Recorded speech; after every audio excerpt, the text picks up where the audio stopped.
and welcome to another booktube video from me, Lauren, from Lauren in the Books. It feels very strange because this is the first time I'm filming a YouTube video without glasses on where I've got contact lenses in. So normally when I film without glasses on, I can't really see what's going on. I can read like up close, but this sort of thing, but I can actually see ya. Oh yeah, that's me. Must say though, don't know how well I'm getting on with my contact lenses. This is only the first day I've tried putting them in by myself. I just take ages. I'm literally like, do this, do that, and then I'm sort of like smushing it into my lower lash line because I just can't get my eye open wide enough. Taking them out's a whole nother story. I'm like, whoa. So yeah, I don't know if I'm bonding with them, but it's nice to be able to see without my glasses on. And I'm about to go for a walk and I'm going to wear a fun pair of sunglasses, which I haven't been able to do in years. So yeah, anyway, we're not here to talk about my contact lenses, although I am interested, if you wear contact lenses, did it take you, how long would you say until you were like pretty good at putting them in and it was taking you, let's say, less than 40 minutes to put them in? I would be interested. Anyway, today's video, it's a book haul. It's a book haul and a library haul. Was going to do a book haul, only got 4 books. Going to do a library haul, only got 5 books. I thought I'll smush them together, like I was smushing that contact lens into my eye. And we'll do a book and library haul. So I've got a book here that I've bought, a couple from the publisher, 1 from my wish list, and then 5 library books. So shall we crack on? Oh, what have I got on my bloody lovely new, fresh out the wash jeans? Anyway, the first book, it's come from the publisher and it's in this love. It also feels like it's got something fun in there. It's come wrapped up like this. So this is, well, I know what this is because I've got the proof copy, but this is the finished copy of a book, the sequel to a book we read for Patreon Book Club a few years ago and had a lovely time. And guys, I feel like I'm really building the suspense for this. This wrapping paper as well. Does anyone else save wrapping paper? Because this is the exact sort of wrapping paper I want to save. I really am building the suspense in this because she's taking off. This is how my mum unwraps presents, and on Christmas Day I'm like, just get it open. I can use that again now. Lovely. So this is the finished copy of, with something fun, All About Evie by Marceline Taylor. So we read the first book by Marceline Taylor, which was called The Miseducation of Evie Epworth, which we had a lovely, lovely time reading that. We read that a good few years ago. And then Marceline was so sweet and kind enough because he does like sort of, how lovely that wrapping paper is. He does like literary festivals and stuff. And when he went to a lot of the literary festivals, he said people kept telling him that they'd heard about the book from either the book club or from my YouTube channel. So a couple of, it might even have been, I don't think it was during COVID. I think this was pre-COVID, maybe. Anyway, he sent me a really, really sweet, because this is set in Yorkshire, he sent me a really sweet box full of like Yorkshire treats, which had like Yorkshire tea and cakes and stuff. It was just so lovely. So yeah, so this is the finished copy of All About Evie. So this is set in 1972, and this is 10 years on from the miseducation of Evie Epworth, and Evie settled in London and working for the BBC. She's everything she's ever dreamed of: a career, a leatherette briefcase, an Ossie Clark poncho. But following an unfortunate incident involving Princess Anne and a Hornsey pottery mug, she finds herself having to rethink her life and piece together work, love, grief, and multiple pairs of cork-soled platform sandals. Ghosts from the past and the spirit of the future collide in a joyous adventure that sees Evie navigate the choppy waters of her messy 20s. Can a 1960s miseducation prepare her for the growing pains of the 1970s? So yeah, if this is anything half as good as The Miseducation of Evie Epworth is, I'm in for a lovely treat. I might save this for my honeymoon. This feels like it'll be lovely and warm and lovely to read on my honeymoon. And then kindly, I've got some Fizz Whiz super loud popping action. Diabetic eats this on the internet. Let's see what happens. I'll have a little tiny bit and see if we can hear the popping. Not loads. That was though. It's really popping.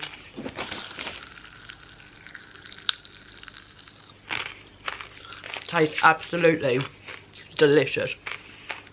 And this Poppy Party, lovely bookmark that goes with it. Yeah, I think I may well take that on my honeymoon. I think that'd be lovely. Lovely stuff, right. Then, from the publisher, delighted to receive this, I've got Black Butterflies by Priscilla Morris, which is on the Women's Prize for Fiction long list. I had a really hard time getting hold of this, so I was delighted when the publisher got in touch with me and said, would I like a copy? That popping candy is still going wild in there because everywhere I looked it was sold out. So very, very pleased. It's on the Women's Prize for Fiction long list. It's set in Sarajevo in spring in 1992. Each night nationalistic gangs erect barricades splitting the diverse city into ethnic enclaves. Each morning the residents, whether Muslim, Croat or Serb, push the makeshift barriers aside. When violence finally spills over, Zora, an artist and teacher, sends her family to safety in England while she remains. As the city falls under siege, Zora and her friends are forced to rebuild themselves over and over. Theirs is a breathtaking story of disintegration, resilience and hope. It sounds really good. So yeah, so this will be read this month because I'm really, really hoping to get through all the Women's Prize for Fiction long list books. And I'm doing pretty well, so yeah, this will be read soon. Then a book that I bought, and I'm so excited, this is so cute. This is my friend and your friend, Jen Campbell's next book. Marceline, Defender of the Sea. Look at all those lovely mermaids. So, this is lovely, and Jen writes beautifully, and writes children's books beautifully.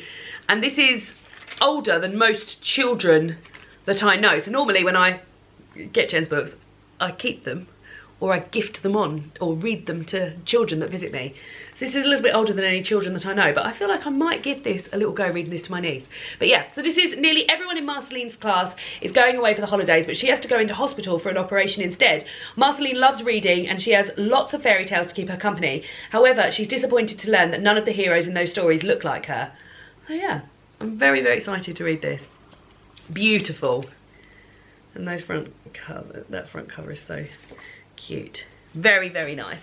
And then from my wish list, which was a lovely unexpected treat, I've been sent Wayward by Amelia Hart. Now, I've been really hearing a lot about Wayward by Amelia Hart because she's been on a lot of the podcasts that I've listened to more recently. Listened to Chloe's Confession of a Debut Novelist, where she was interviewing Amelia Hart. That very much enjoyed that.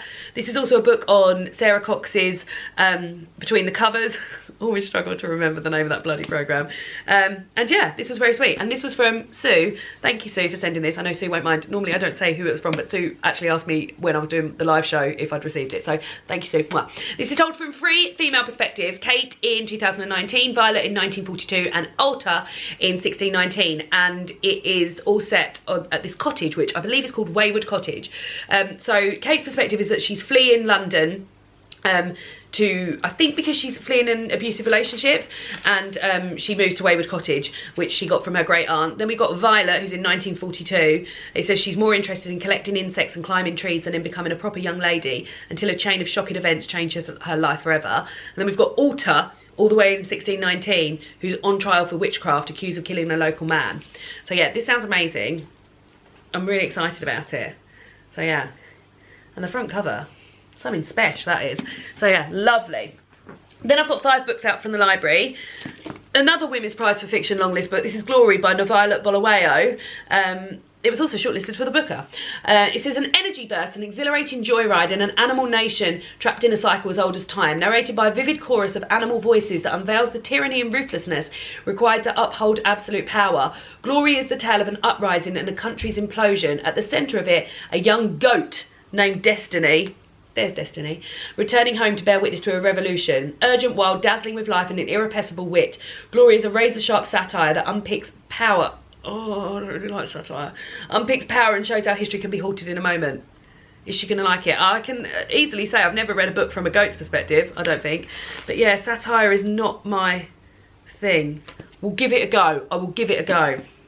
And that's going on the TBR for this month alongside Black Butterflies, because Women's Prize for Fiction. Then I picked up Norway from the library. You might have seen this appear in my Friday reading vlog. David and I are going to Norway for our honeymoon. That's where I said I'm going to read the Matson Taylor book. And this one, I might actually have this. My dad lent me one because my mum and dad have also been to Norway. So I need to have a look. Oh, there's one of the places I'm going.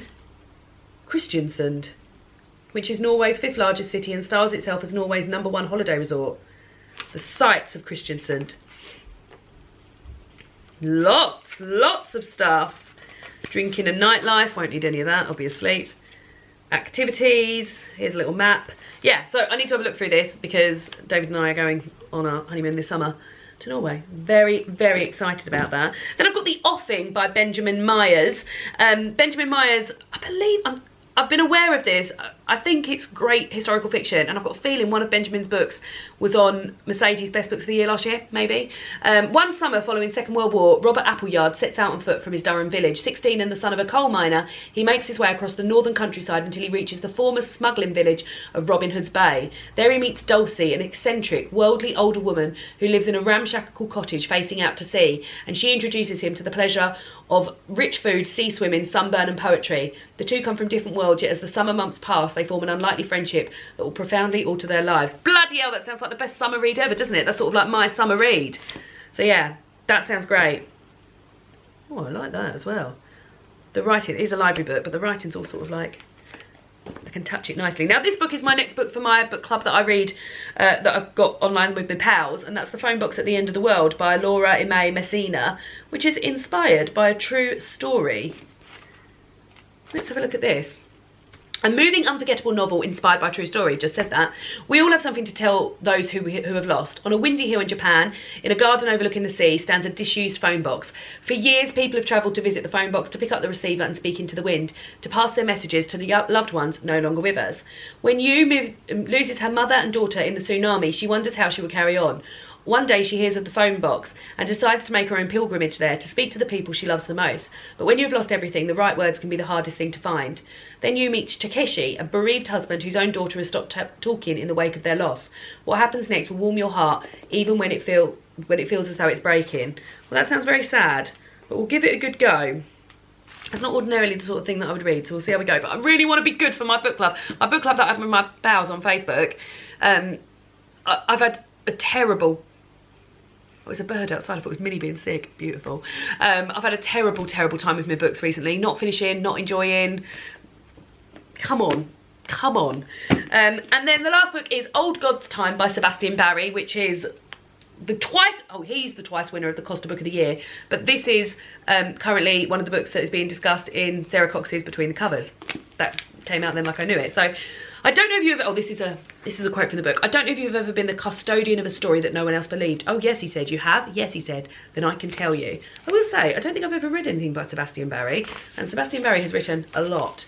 Recently retired policeman Tom Kettle is settling into the quiet of his new home, a lean-to annexed to a Victorian castle overlooking the Irish Sea. That sounds amazing. For months he has barely seen a soul, catching only glimpses of his eccentric landlord and a nervous young mother who has moved in next door. Occasionally fond memories return of his children, of his family, his beloved wife June and their 2 children. But when 2 former colleagues turn up at his door with questions about a decades-old case, one which Tom never quite came to terms with, he finds himself pulled into the darkest currents of his past. A beautiful, haunting novel in which nothing is quite as it seems. Old God's Time is about what we live through, what we live with, and what may survive of us. Very good. Bloody hell, these all sound really good, don't they? So yeah, there we go. Those are the books that I've got my mitts on at the beginning of April. There's probably going to be another library haul, there'll be another book haul, I'm sure. Let me know what you think of the sound of any of these, and I'll see you all again soon. Oh, I want another little bit of this for another booktube video. Goodbye.